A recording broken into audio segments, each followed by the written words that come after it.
Doutor, queria começar conversando sobre essa experiência, né? Eu sei que o doutor já faz isso há algum tempo, de falar sobre questões de saúde mental publicamente, né? Então, seja na coluna, seja escrevendo outros textos.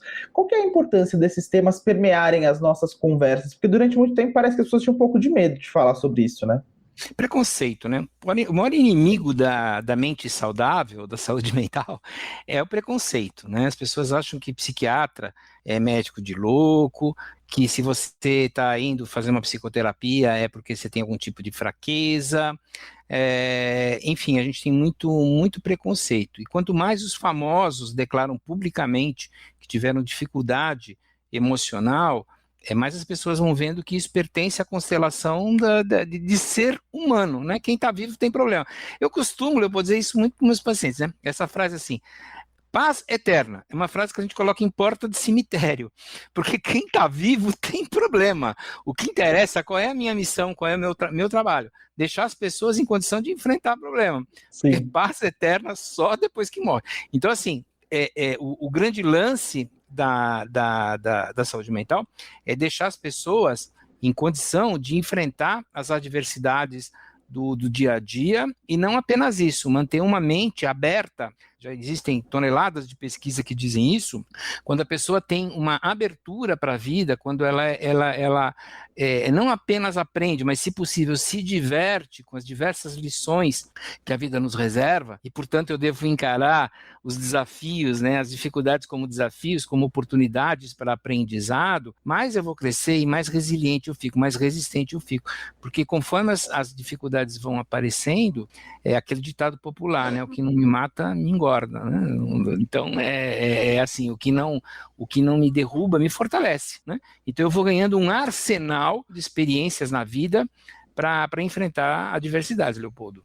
Agora, doutor, quando a gente fala de resistência ou de resiliência, em alguma medida, essas palavras também não podem servir para algumas pessoas para glamorizar um pouco do sofrimento? Então, não, eu sofro e continuo sofrendo, mas é porque eu sou resiliente, porque eu sou resistente. E aí a pessoa normaliza relações abusivas, comportamentos ruins, situações que poderia não normalizar, não viver, inclusive. Claro. Então, assim, quando você fala em pessoa resistente ou resiliente, o que você lembra, né? Daquele soldado tipo Rambo, que está enfrentando as dificuldades, né? E com uma faca na boca, e ele enfrenta a selva, ele enfrenta inimigo. Nada disso, nada disso, né? Na verdade, a pessoa que é resiliente, ela tem a capacidade de gerenciar as suas energias, né? A sua disponibilidade de energia emocional, de energia física, enfim, né? Então, assim, requer sabedoria, não requer uma coragem cega de enfrentamento, não é nada disso. É uma coragem que inclui nessa coragem a necessidade de ter ajuda, né? Você pede ajuda para aprender a dirigir, você pede ajuda para aprender matemática, você pede ajuda, né, para aprender várias coisas, e você pode e deve pedir ajuda quando você tiver questões emocionais que não estão bem transadas, que você vai precisar de um apoio externo. Qual o problema? Então, assim, ser resiliente é um termo, na verdade, que ele vem da física, né?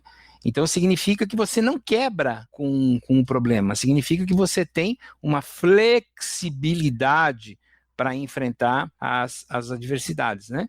Eu costumo dizer que não tem nada pior que brigar com onda do mar. Você tem que aprender a surfar, porque se você for brigar com a onda, você vai cair, você vai quebrar, você vai se machucar. Mas se você aprender a surfar, se você aprender a como passar pelas diversas situações, você vai se dar bem. E isso é um dos primeiros pontos da resiliência, né? Então, a pessoa resiliente, em primeiro lugar, ela nunca se engana.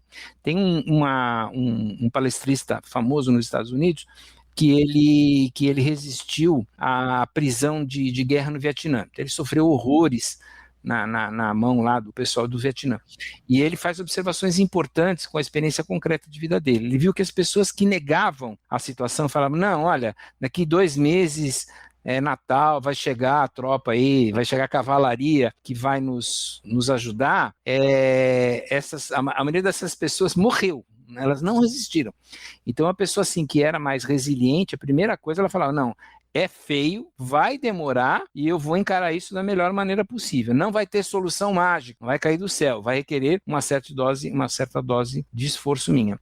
E nessa dose de esforço, Leopoldo, só completar, que é bem importante, é o seguinte, a gente não pode cair na mania brasileira, muito brasileira, de querer dar grandes saltos.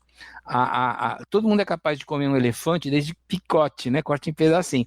A mesma coisa os problemas. Se você encara tudo de uma vez, o que é um desafio se torna um problema incapacitante. Você fala, eu não vou dar conta disso aqui, né?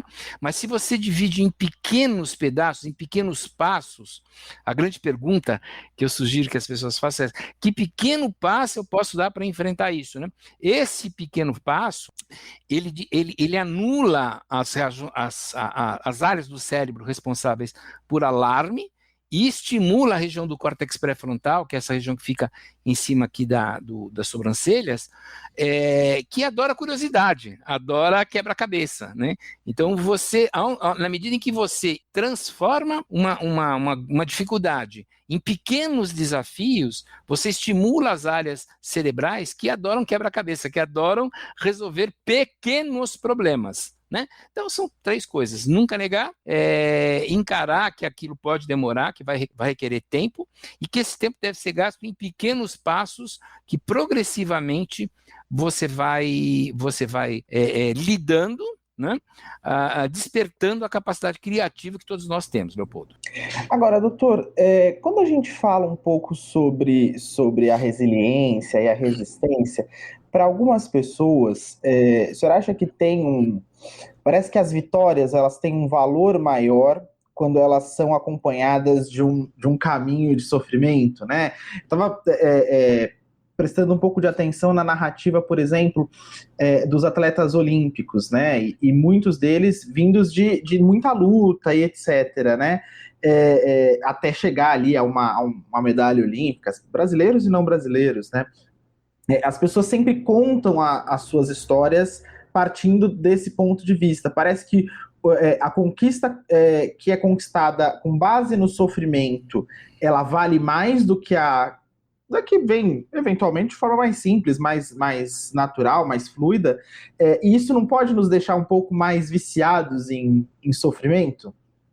Deixa, se a gente apelar aqui lembra do Jung, né?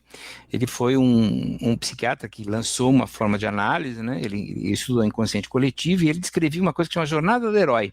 A jornada do herói é exatamente isso: o indivíduo com muita dificuldade, ele consegue atingir alguma coisa. Parece que a gente, se não tiver muita dificuldade, não vale, né? Não é bem assim, não.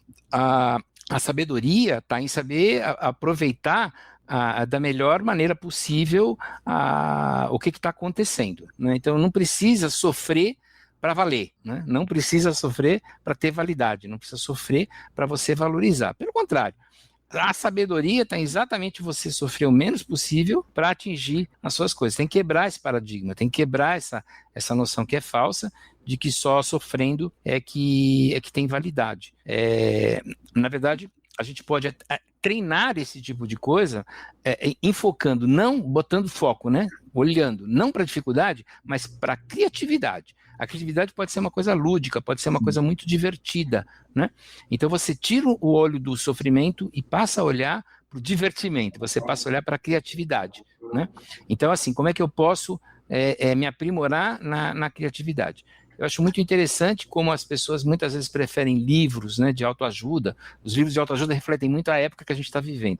Preferem livros de autoajuda de pessoas que lutaram muito para conquistar, ou mesmo a história dos atletas, que é muito válida, é muito bacana, e esquecem de ler livros de autoajuda, ou livros de criatividade. Como é que as pessoas podem, né, utilizar suas melhores capacidades para encontrar soluções para os diversos problemas com o menor sofrimento possível e com o menor desgaste possível. Não existe mérito intrínseco. Sofrer não é nada meritoso, né? Você pode conquistar, e isso tem mérito mesmo sem sofrimento, porque você usou uma outra virtude humana chamada criatividade, chamada curiosidade, né? Você você tem que, a primeira coisa é desenvolver uma abertura para novos conhecimentos, né?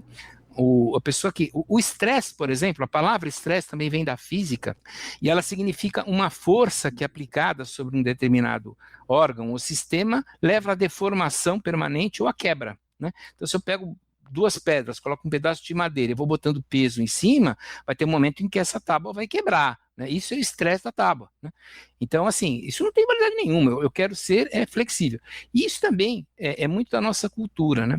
A cultura ocidental, ela valoriza muito essa coisa do heroísmo forte, da pancada frente a frente. Os orientais, muitas vezes, não. E muitos tipos de guerra, de conflitos mesmo, que é uma situação extrema de adversidade, os de cultura oriental, como por exemplo o Vietnã, se deram muito bem porque eles entraram no não convencional. O que interessa é ganhar, né? Eu não vou aqui gastar energia de bobeira, né? E eu lembro de uma história que, aquela coisa, né? Se não é vera, é muito bem trovata, se não é verdade, foi muito bem contada. Diz que na Segunda Guerra Mundial, eles foram pesquisar por que tantos soldados norte-americanos morriam nos campos de concentração, ao contrário de soldados, por exemplo, da Turquia ou de outros países que sobreviviam muito mais. E quando eles foram ver o que estava acontecendo, é o seguinte: os alemães, na época, né, os nazistas humilhavam os prisioneiros, né? Eles chegavam assim e falavam: agora vocês vão falar Heil Hitler, né? Os americanos: não, eu prefiro morrer pela pátria, mas eu não falo Heil Hitler, né? Ah, tá bom, você quer morrer, não seja por isso. Metralhava os caras. E já de outros países, né, com sabedoria de resiliência, de saber resistir, falavam Heil Hitler, Heil mãe da Hitler, Heil avó. Cara, saúda todo mundo, eu quero estar vivo para estar em forma amanhã para continuar guerreando, para continuar minha missão, que é combater o inimigo. Então eles ensinaram, né, tinham que ensinar os soldados que esse heroísmo é um heroísmo cego. E a gente faz muito desse heroísmo no nosso dia a dia, não precisa estar em guerra, né? A gente enfrenta as coisas com tal violência, com tal força, que esquece de preservar as energias para utilizar com criatividade para achar novas soluções. O mundo só evolui, basicamente, né, o Milor Fernandes dizia isso, a base da evolução é porque o ser humano é vagabundo, ele não quer gastar energia, né? Então ele acha os melhores atalhos possíveis, né? Ele acha as maneiras mais criativas de resolver os seus diversos problemas. Então, nesse sentido, por favor, seja um vagabundo. Tenta achar a solução mais criativa para que você se desgaste o menos possível, Leopoldo. Porque acontece muito. Que é isso mesmo. Por que acontece muito, doutor? Parece que, e aí eu sei, e o doutor vai saber explicar um impulso cerebral que acho que é mais forte em umas pessoas do que em outras, mas é da gente ser absolutamente reativo a tudo, né? Então, parece que a gente está sempre pronto para o combate, né? Então, surge uma adversidade, você pensa muito como enfrentar, ao invés de como contornar, talvez. Não sei se é essa a analogia mais correta, mas a impressão que eu tenho é que algumas pessoas têm uma dificuldade naqueles 3 segundos depois do fato para pensar como que eu vou agir com criatividade. Ela vai direto, né? Vai com o pé no peito. E muitas vezes gera um desgaste, é isso que o doutor falou, é um heroísmo que não funciona, porque você vai lá, não, é isso, eu acho, eu tô certo. De repente você tá até com a razão, mas você vai se desgastar e não vai chegar no resultado que você queria, que é vencer esse inimigo, né? Exatamente. Então, nós temos vários sistemas no nosso organismo que detectam o que está acontecendo e dão uma resposta. Por exemplo, eu tenho um sistema que verifica se eu estou hidratado. Se eu estiver desidratado, ou se a minha boca estiver seca, eu vou ter uma sensação subjetiva que chama sede, e a boca fica seca, aí eu bebo água. Ou se eu entro num lugar que a temperatura está baixa, eu tenho uma sensação subjetiva que eu chamo de frio, meu corpo, né, se tranca, aí eu ponho uma blusa. Ou ao contrário, eu entro num lugar que a temperatura está alta, eu tenho uma sensação subjetiva que eu chamo de calor, né, e aí eu ligo o ar, ligo o ventilador. E eu tenho uma região que predomina no cérebro que chama sistema de resposta a ameaças, né? Esse é um sistema que, como o nome está dizendo, tem que existir. Se eu estou passando numa rua, vejo uma figura tenebrosa, vaza, eu não vou ficar lá elocubrando, né? Ele percebe uma ameaça e toma uma atitude, como você usou o termo, né, reativa. Eu pulo rapidamente, né? Tem que existir. E esse é um mecanismo que vem de fábrica, né? A gente chama de memória fisiológica. O nosso cérebro é muito semelhante a um computador, não um computador físico, mas um modo de funcionamento. Você já nasce com algumas respostas prontas, né? Nós compartilhamos isso com vários animais. Por exemplo, cavalo tem muito medo de cobra. Ele já nasce assim. Se você pega uma mangueira, ele sai correndo, porque ele imagina que é uma cobra. O ser humano é a mesma coisa. Ele já nasce com memória uma memória fisiológica, ele já nasce com certas pré-formatações e com atalhos, né, de respostas. E a primeira coisa que funciona é o sistema de resposta à ameaça. Então, em vez de você encarar como um desafio, você encara como uma ameaça. A partir desse momento, esse sistema entra em ação. E ele é um sistema muito antigo, ele começa a colocar em ação vários hormônios. Um hormônio muito prejudicial, por exemplo, é o cortisol, né? A partir do momento em que chega um estímulo que o teu cérebro, né, que o teu corpo encara como uma ameaça, você tem mais ou menos uma janela de oportunidade, como a gente diz, de 30 segundos. Se você não se acalmar, se você não transformar aquela ameaça num desafio, depois de 30 segundos o cortisol começa a agir, aí você vai ter problema de coração, diabetes, aí vai. Várias doenças que a gente chama de psicossomático, doenças relacionadas à mente e corpo, né? Se vira nos 30, né, doutor? Se vira nos 30 segundos, exatamente. Boa, gostei. A expressão é, se vira nos 30.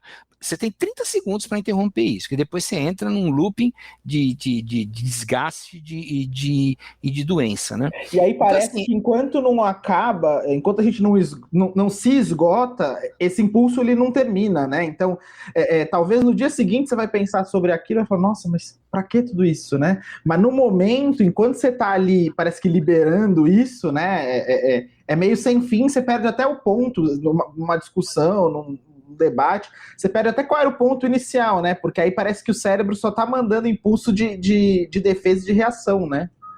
Esse sistema, ele literalmente sequestra as áreas do cérebro que são responsáveis pela criatividade, pelas soluções harmônicas, né? Pelo nosso crescimento, que é o córtex pré-frontal, essa área, como eu já disse, que fica aqui em cima da sobrancelha, né? Atrás do crânio, claro.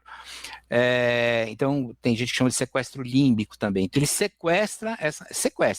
E nós temos, na região do cérebro que cuida dessas regiões de emergência, nós temos 10 vezes mais fibras neurológicas que saem desse sistema de emergência e vão para o córtex pré-frontal, que é a região da calma, do pensamento, da criatividade, do que o contrário. Então, assim, é físico. A partir do momento em que você permitiu que aquela situação seja interpretada como ameaçadora, esse sistema passa a dominar. É ele que vai tomar conta. Tá? E você vai ter pouca ação.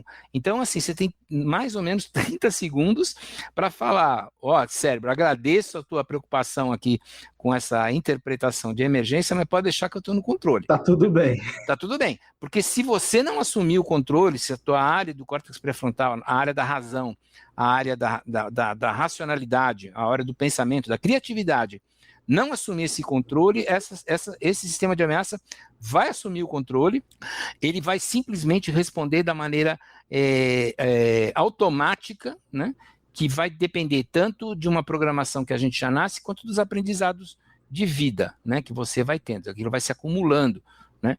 Você forma sistemas de resposta, né? E você vai brigar, né? E no dia seguinte você fala, eu fui brigar, né? Tá louco, cara? Eu vou brigar no trânsito, por Porque exemplo. aí já tá aqui de volta, né?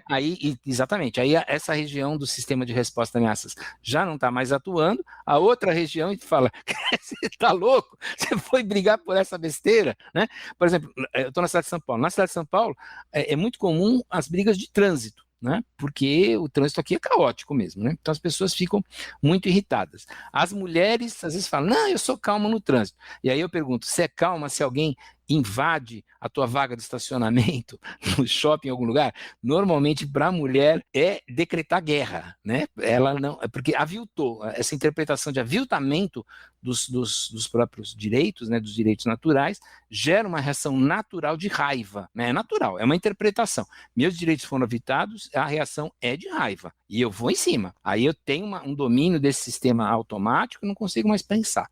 Então a gente tenta usar algumas alternativas. Existem alternativas medicamentosas, se a coisa for muito, muito brava, né?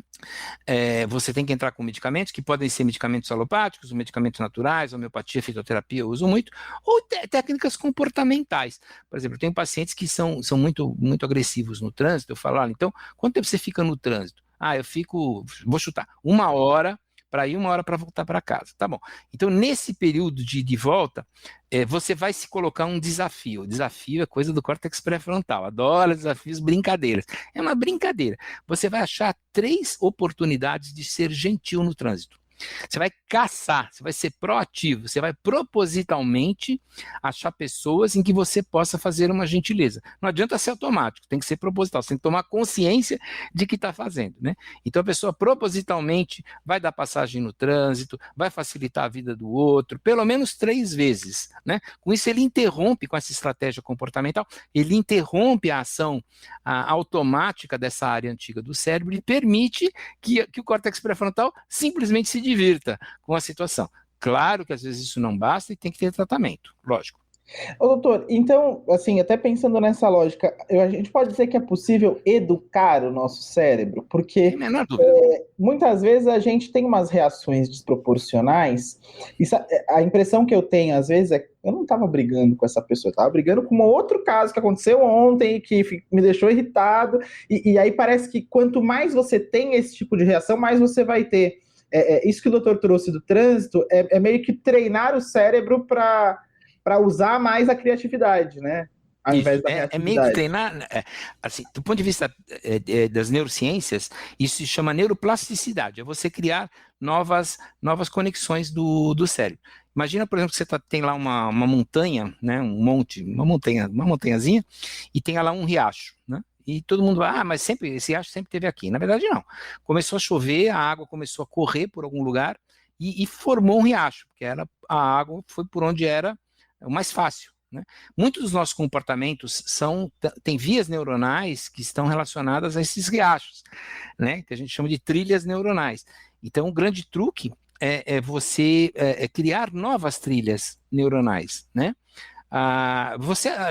Uma grande maneira de você, até mesmo, as pessoas durante a pandemia estão se questionando muito de problemas de memória, uma das maneiras de você ajudar na sua memória é aprender coisas novas. Você cria novas conexões do cérebro, você amplia a capacidade do cérebro de aprendizado. Por exemplo, você que está nos ouvindo agora, se você prestou atenção, você está prestando atenção? Estou de sacanagem, tá? Estou brincando. Mas se você está ouvindo com atenção, você está aprendendo coisas novas e está criando novas vias neuronais, você está criando novas conexões. Se essas vias neuronais não forem utilizadas, tem um termo que a gente usa muito em neurociências, que é neurônio que dispara junto permanece unido, né? Então, se você não ficar utilizando isso, você vai esquecer, né? Então, está aqui um convite baseado em neurociências para que você, de tempo em tempo, ouça esse podcast novamente para reforçar as suas conexões cerebrais, né? E aprende. Você pode aprender em podcasts bacanas, você tem o TED, né, que tem palestras muito bacanas, enfim, você está estimulando o seu cérebro a formar novas conexões. Então, a primeira capacidade é essa, formar novas conexões. Depois você vai falar, bom, agora que novas conexões eu vou fazer, né?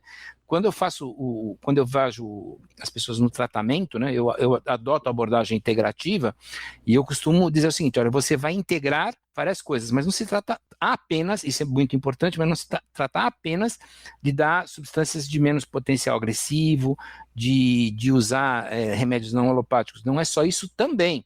O que você vai fazer? Você vai fortalecer o organismo. Então eu uso muito uma metáfora, que é o seguinte, você tem um jardim, esse jardim está lá com problema, ele está com pedra, ele está com pulgão, a terra está seca, está uma terra desnutrida, e um monte de planta, né, invasiva lá, invasora, entrou, enfim. Aí você procura um profissional, um jardineiro, né, que é um terapeuta, um médico, um psicoterapeuta, e fala, eu preciso arrumar esse jardim. Então a primeira coisa que ele vai fazer é tirar o pulgão, tirar a pedra, melhorar esse terreno, a gente chama literalmente de terreno biológico, né? A gente trata desse terreno biológico, afofa a terra, torna ela mais nutritiva, tira as ervas daninhas, né? Tira essas infestações, tal. Só isso forma um jardim bacana? Mas sinto muito, não. Você vai ter que plantar coisas boas.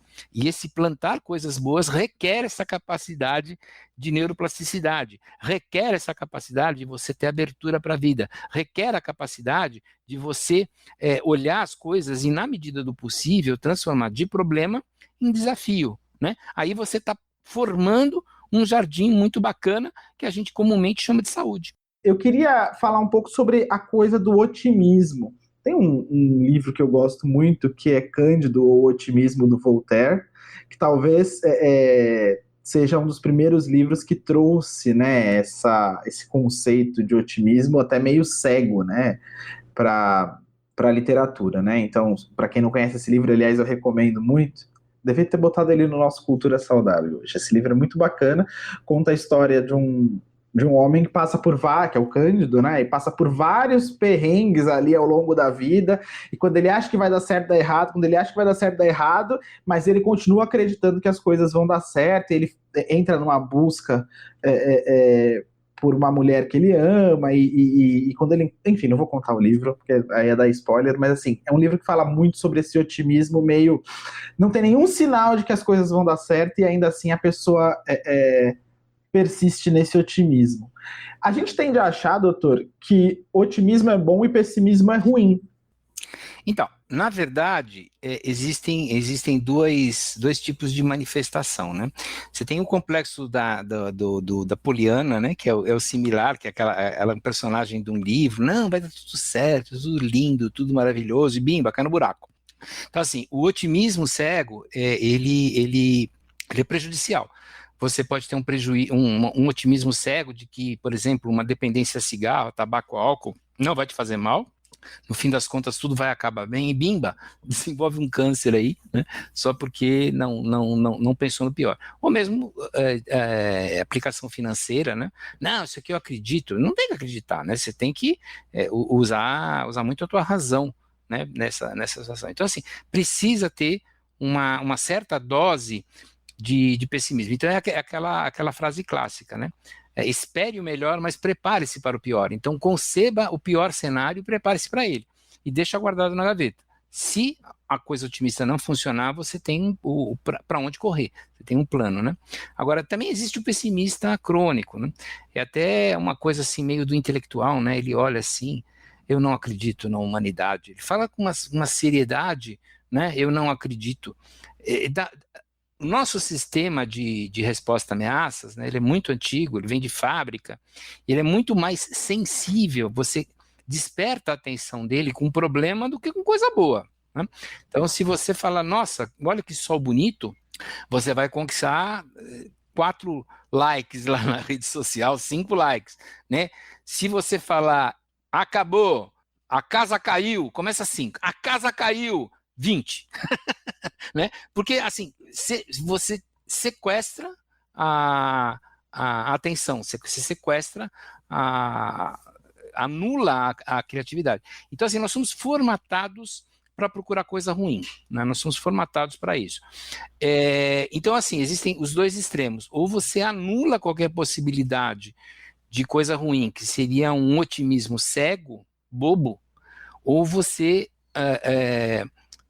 fica preso a um pessimismo crônico. Né? Existem até transtornos psiquiátricos que esse pessimismo faz parte, ele é um pouco primo da depressão. Né? Então, assim, você tem que ficar no meio termo. Mas sempre, sempre, sempre, o que vai chamar a atenção vai ser o problema, vai ser o perigo. Né? É uma memória fisiológica que a gente traz, a gente já traz de fábrica isso. Para pessoas que sofrem de transtorno de ansiedade generalizada, que é uma preocupação crônica, uma preocupação, né, ou mesmo transtorno de pânico, eu faço uma prescrição, eu escrevo num papel e assino, tá? É o seguinte, jejum de catástrofe, né? Jejum de catástrofe. Então, assim, teu cérebro já está inundado de problemas que o teu cérebro está criando, porque o seu sistema de alarme desregulou e você está ele, na verdade, vamos dissociar um pouquinho, ele está percebendo ameaças que não são tão graves assim ou que mesmo não existem. Então, o que você vai fazer? Você não vai jogar mais gasolina no fogo, né, para tentar apagar. Você não vai procurar catástrofe. Então, assim, à noite, ela foi feita para você assistir comédia, para você dar risada, não é para você ficar irritado em rede social, não é para você assistir jornal televisivo com curiosidade mórbida. Essa expressão eu adoro, eu uso muito. Né? Diante de um fato, de uma notícia que pode ser no jornal televisivo, pode ser na rede social, antes de você clicar no Saiba Mais ou de continuar assistindo, pergunte-se, né? Isso é uma informação relevante, eu preciso dessa informação, ou é curiosidade mórbida? Né? Se for curiosidade mórbida, corta corta. Não tem que ter curiosidade de morte. Mas o que você vai fazer com essa informação, cara? Você já está sofrendo de preocupação, com aquele monte de problema. O que você vai fazer de noite? Botar mais problema? Com mais coisas que você não tem ação, né? Não tem como influenciar aquilo, não tem como atuar naquilo. Foco naquilo que você pode ter criatividade, naquilo que você pode realmente atuar, né? Claro, ter uma noção do que está acontecendo é interessante, né?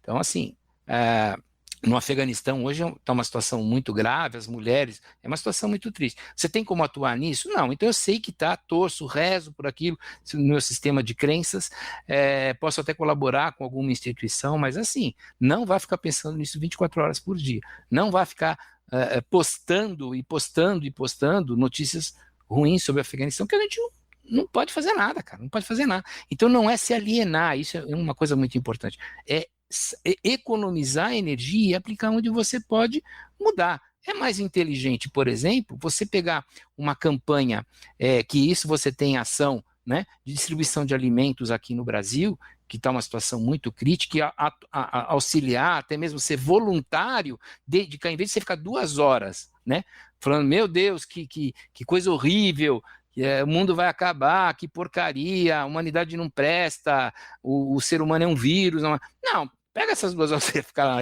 e aplica, por exemplo, a ser voluntário numa ONG que faz diferença concreta na vida das pessoas, né? Então, isso é saber utilizar.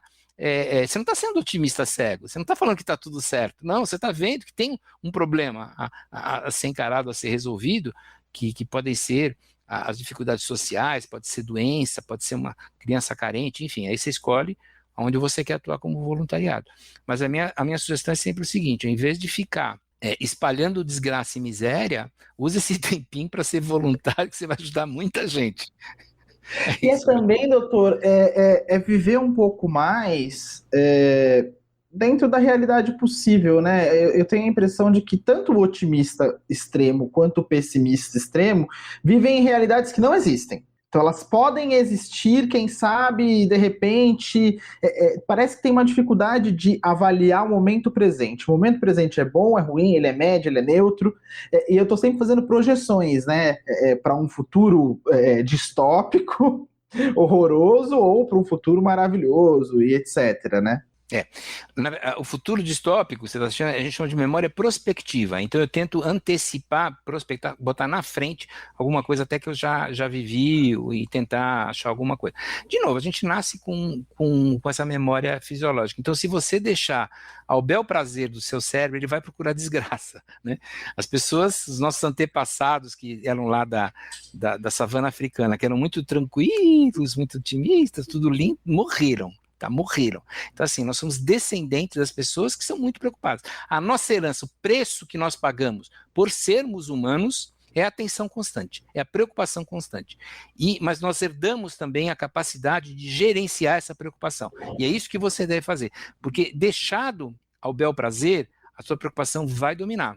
Mas nós temos a capacidade de saber orientar, de saber gerenciar isso. Seja procurando ajuda, sejam tomando, né, substâncias que existem, remédios. Eu repito, eu faço medicina não convencional, integrativa. Então, eu uso, por exemplo, muito homeopatia, fitoterapia, nutracêutico, que você é capaz de permitir, de dar condições ao cérebro dele achar soluções, né?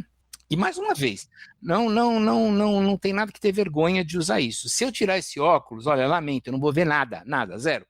Tem esse recurso tecnológico. Você acha que eu não vou usar por teimosia, porque ele deixa a minha cara assim assado? Eu também estou com uma camisa, porque eu não tenho pelo suficiente para me proteger do calor e do vento, né? Eu uso, né, uma blusa, eu uso meu óculos, né? Nós estamos aqui num podcast, você está me ouvindo, usando a tecnologia para adquirir novas informações, né? Por que não utilizar da mesma sabedoria, do mesmo princípio de procurar recursos quando ele é necessário? Eu brinquei uma vez, doutor, que é muito difícil a gente ser otimista. A gente nasce meio pessimista, porque a primeira coisa que você vê quando nasce é uma pessoa gritando. E a primeira coisa que fazem com você é te dar um tapa na bunda. Então, assim, você já nasce meio, opa, não tá muito amigável esse ambiente aqui, né? Falei, isso já te assina um sinal de alerta, assim. Tem uma moça gritando, esse outro aqui me deu um tapa. A pessoa já nasce chorando. Eu falo que o contexto parece que é sempre já nos prepara para o que vem aí, né? Você tem duas coisas, né? Isso é bem interessante, Leopoldo. Você tem o contexto e você tem a memória fisiológica. Você tem aquilo que a gente já nasce, né? Então você tem o contexto que a gente já nasce, não apenas no momento do parto, você já nasce numa civilização, numa cultura que é propensa a valorizar problema, né? Ela é até meio chique você ser um cara preocupado, né? Né?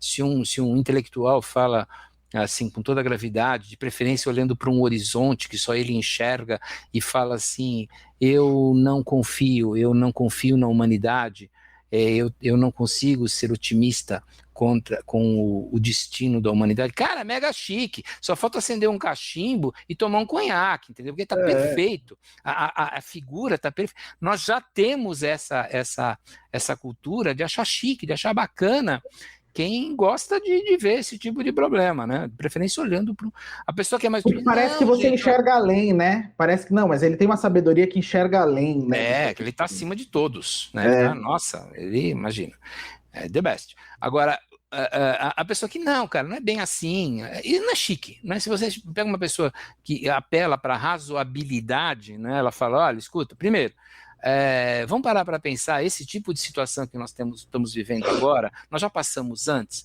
Como você vai ver, nós já passamos, a humanidade já passou por crises e crises e crises, e a coisa foi superada. Se você quiser dados estatísticos, tem um livro que chama Factfulness, né? Foi de um médico, curiosamente ele escreveu esse livro e em seguida ele morreu, ele faleceu. Os familiares dele que tocam o livro, chama Factfulness, né? Quer dizer, Fullness vem da meditação, né? Então, seria assim, da mesma maneira que você medita, né, para ter um certo equilíbrio, você deveria usar para os fatos, para os dados estatísticos, para poder, desenvolver certas opiniões. Então, assim, antes de falar eu acho, você não tem que achar nada. Existem sites para isso, existem dados estatísticos, né? A curva está crescendo, a curva está descendo, né? O que está acontecendo em diversas relações, em nível de vacinação, não apenas do Covid, mas várias vacinações no mundo, a distribuição do dinheiro, né? E assim, as coisas evoluem. Se você pegar dados estatísticos concretos da Suécia, que é mega desenvolvido, de 200 anos atrás, eles tinham um nível de desenvolvimento e de educação igual ao Afeganistão de hoje. Eu vou repetir, a Suécia 200 anos atrás tinha o mesmo nível do Afeganistão de hoje, e hoje eles são o que eles são, né? Não estou dizendo que a Suécia é o máximo, mas eles se desenvolveram, então as coisas não são, as coisas estão. Essa capacidade de você perceber que as coisas não são estáveis, mas de que elas são mutáveis, como as ondas do mar, e você aprender a surfar, vai te trazer muita saúde, né? E assim, olha o fato, né? Não adianta falar, não, eu acho, se você não tem fundamento, né? Então, o convite, esse cara escreveu esse livro chamado Factfulness, está disponível, é maravilhoso, maravilhoso, porque você aprende a pensar em termos de desenvolver opiniões com base em fatos reais, e não com achismos, né? E não com achismos, porque a tua tendência, sempre que for de achismo, vai ser de pessimismo, porque nós trazemos essa memória fisiológica de sempre procurar problema. As pessoas que eram muito folgadas, que eram muito tranquilas, que eram muito otimistas, morreram no processo de desenvolvimento humano, na expansão humana, né? Sobra uma minoria mesmo. Então, assim, a gente já tem isso de fábrica, repito, é uma memória fisiológica, vamos olhar o pior. E nisso você desenvolve, né, atalhos no cérebro para dar uma resposta rápida, que são úteis para certas circunstâncias, mas que podem trazer esse viés, esse erro de raciocínio pessimista. Então você olha para alguma coisa e já lança o pessimismo, consolida aquela opinião, introjeta, né, como o pessoal psi gosta de dizer, né, Leopoldo? Introjeta aquilo e ele passa a fazer parte da tua constelação. Você está ferrado, cara, porque você botou na memória do computador um verme, um vírus. Isso aí vai destruir com os outros programas, né?